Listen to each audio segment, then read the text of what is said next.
Good morning to all of you. My today's topics of discussion is carcinoma of the cervix. Before I jump on to the topics, I want to discuss something in general related to malignancy. Now, carcinoma is the malignant tumor of the epithelial cells of any site.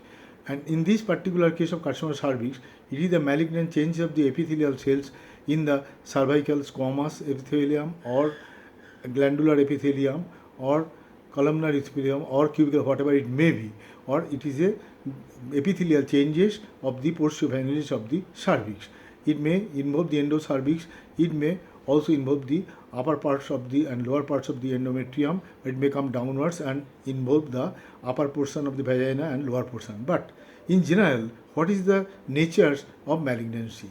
In any case, malignancy is just the malignant changes of the epithelial cells where the cells has forgotten the normal division mechanisms.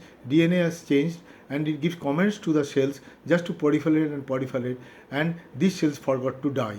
Naturally, whereas in the normal cells there is a definite sequential events, changes takes place and the cells grow sequentially up to limitation stage, again there is apoptosis. But in case of malignant cells, it goes on proliferating, there is no end. That is the reason, number one. After everything, what is the mode of mechanism of spread? Now it starts as a tiny focus in the local cellular tissue, then it spreads by continuity or contiguity into the local structures. Next through the lymphatic vessels by lymphatic permeation and embolization. Next through blood vessels by permeation and embolization. Therefore, the mode of spreads of the malignant tissue is through continuity and contiguity in the local structures, followed by lymphatic invasion and pervasion, followed by bloodstream metastasis to the distant places. Depending on this etiopathogenesis, depending on the pathological processes, the tumors are classified according to the source of proliferation and according to the histopathological types. Naturally, in case of, therefore, the carcinoma in situ or before it reaches the stage, there is a CIN. Similarly, this carcinoma in situ means anywhere, in any cases, that means is limited within that particular cells. Carcinoma in situ. Similarly, in case of carcinoma in situ is a stage 0 carcinoma. In case of breast carcinoma, there is also carcinoma in situ. In the different types of Paget's classification is there. In any other distant organs, the same things takes place. There may be some predisposing factor or precancerous conditions. In case of carcinoma of the cervix, the precancerous conditions is your cervical intraepithelial neoplasia, CIN, or dysplasia or metaplasia. In other cases, there is also either dysplasia or metaplasia followed by definite changes in the cell in the situ stage 0 stage. Then it progresses to stage 1, stage 2, stage 3 and stage 4. Again, in general distribution, what is stage 1, what is stage 2 and what is stage 3 and stage 4. For these things, I just give and make a own summary of thing. You think that stage 4 means this disease has spread to the distant places after crossing the local metastasis at all. Therefore, for any regions, therefore in case stage 4 of malignancy of any disease, it has overcome or come across the local sites and there is distant permeation to the different lungs, livers, bones, brain, and even there is cerebral metastasis, bone metastasis take place, liver metastasis take place, irrespective to a distant organ. Therefore, you will be confused throughout your life, in your life, how to come to a conclusion, what is the stage. Therefore, in retrospect, you just think of the advanced stage first, stage 4. Stage 4 means the spread all throughout, local site plus distant site, lungs, livers, bones, brain. Then you concentrate on the local site. That means local site and the stage 4 is there. So, say for example, for our easy discussion, in case of stage 4 of carcinoma of the cervix, just you look at the pictures and my diagnosis is always by exclusion. The positive diagnosis in all cases, you just come to diagnosis by evidence, but my diagnosis to my students and clinical line is diagnosed by exclusion. That it is not a stage 4 diseases, that is not a stage 3, that it is not stage 2, that it is not stage 1, you come back to the stage. Therefore, you come from backwards. Therefore, you just see in this picture that in this stage 4 disease, you find that the pelvic organs has been totally involved here, pelvic organs has been involved, and the extensions of the disease is to the parametrium up to the lateral pelvic wall. It has also involved the guts, the rectum, sigmoid colon is there, pelvic radial cavity, that is the stage 4. Similarly, in the stage 4, it may also involve the bladder, and in the stage 4, this classification you find that stage 4A and stage 4B. It involves the bladder's parametrium and involves the rectum, and there is distant metastasis. In case of stage 3, you find that disease has spread up to the pelvic wall. That is the stage 3 parametrium up to the pelvic wall, stage 3. And also it involves the upper portions of the vagina and also lower 1/3 of the vagina. Therefore, it includes the stage 3, and accordingly it has been classified as stage 3A and stage 3B.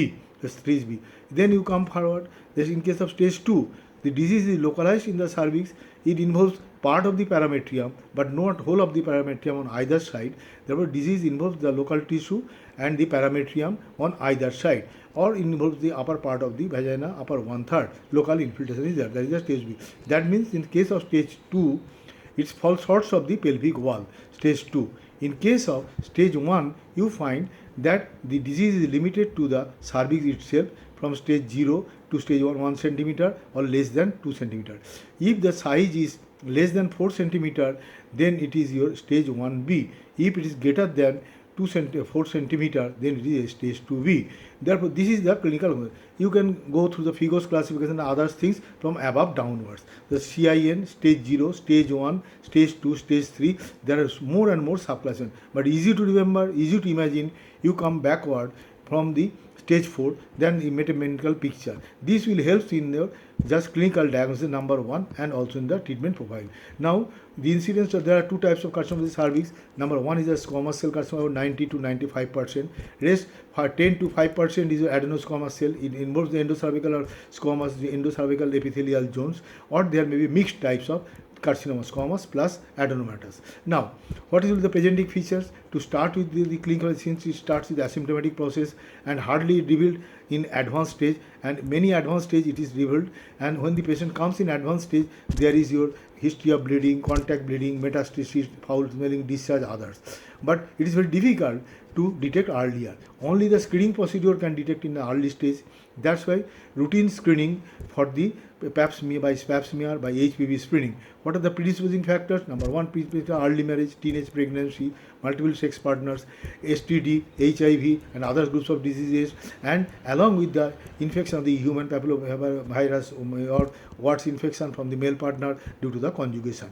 So these are the predisposing factors for carcinoma of the cervix. Keeping in mind what's the clinical features? Clinical features depend on the stages of the diseases. In the early stage, usually asymptomatic, there may be occasional contact bleeding, there may be white discharge, excessive foul smelling discharge, but in many cases it has been detected during the process of routine screening, health screening phase up, or any other complaint patient has come. They usually to start with asymptomatic, and when it comes in the advanced stage, it is very late.